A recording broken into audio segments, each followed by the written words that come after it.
Inaakyat na po nila mga kababayan etong etong mangga dahil puputulin po nila muna yung mga sanga nito bago putulin ang puno.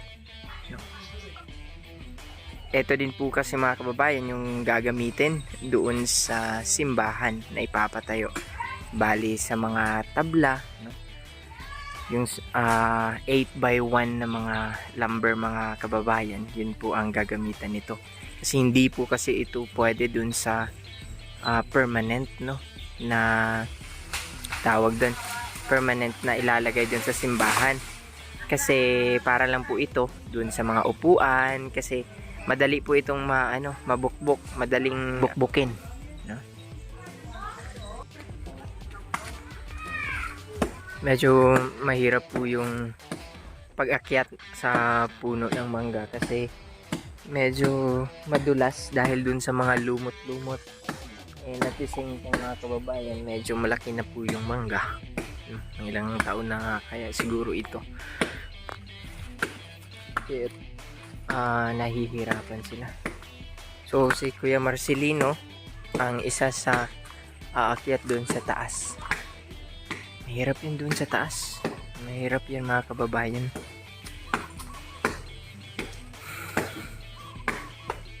Madulas tapos malaki pa yung puno.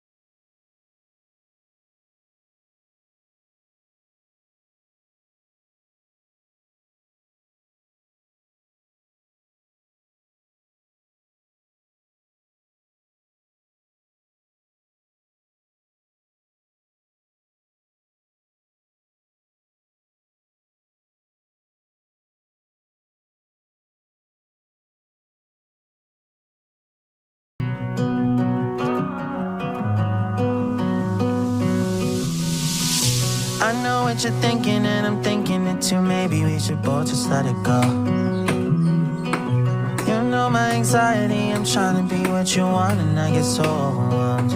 Every time I climb up your walls, grab my hand and you let me fall.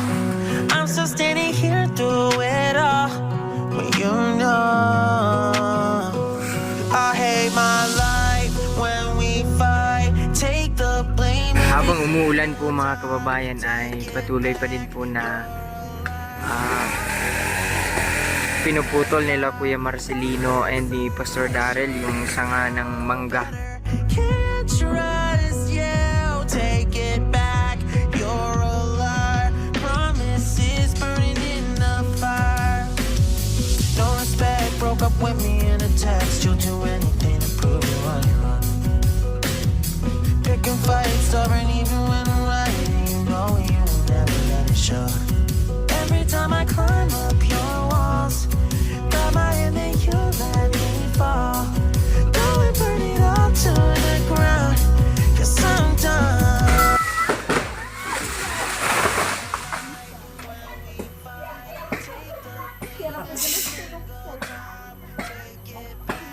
Padlock, no? Nakakatakot pag ganyan. I guess I should know better. Can't trust you, take it back. You're a liar, promises burning in the fire. Don't tell me that you're on my side. Don't tell me that you're on my side. Take the blame every single time.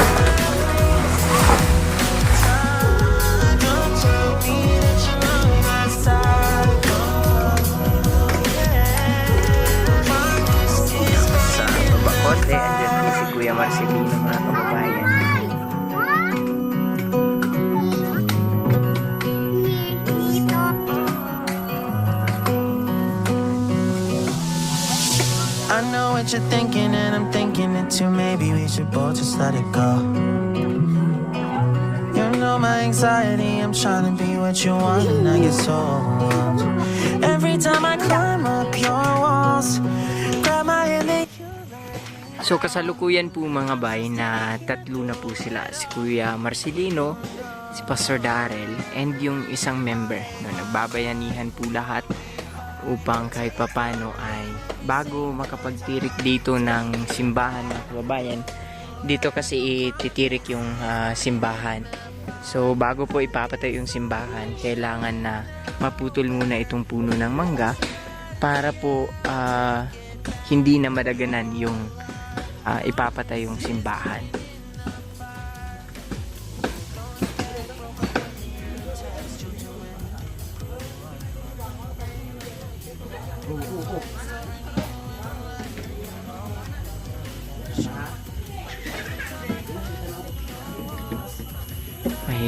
Mahirap po, nakakalula.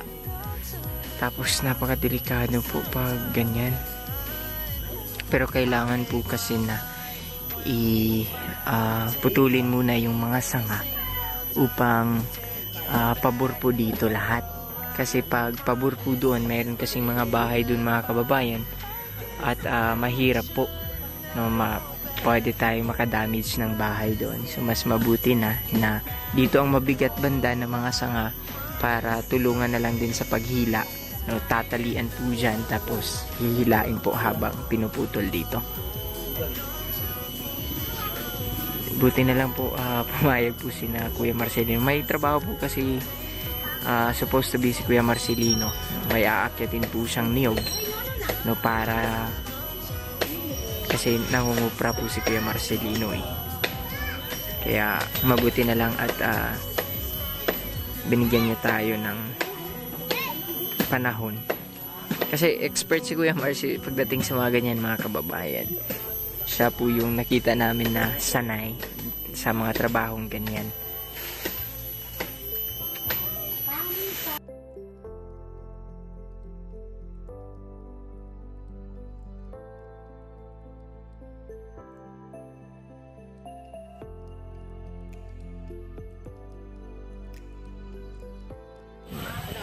So, umakyat na din po si Ibo mga kababayan, yung ating cameraman, social. Basta yung nasa likod ng ating camera, no? Umakyat na din po siya upang kahit pa paano po mga bay ay matulungan sina Pastor Darrell and si Kuya Marcelino.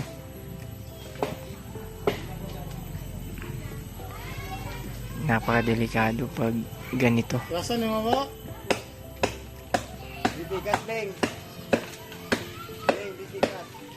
Kung sa buti mo, pakuha mo.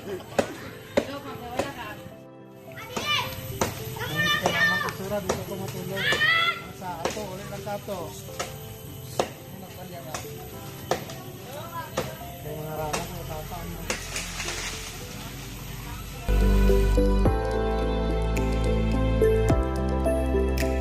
Yun mga kababayan, tinalian na po nila dyan. Kasi medyo mahirap po. Tinalian na lang po nila.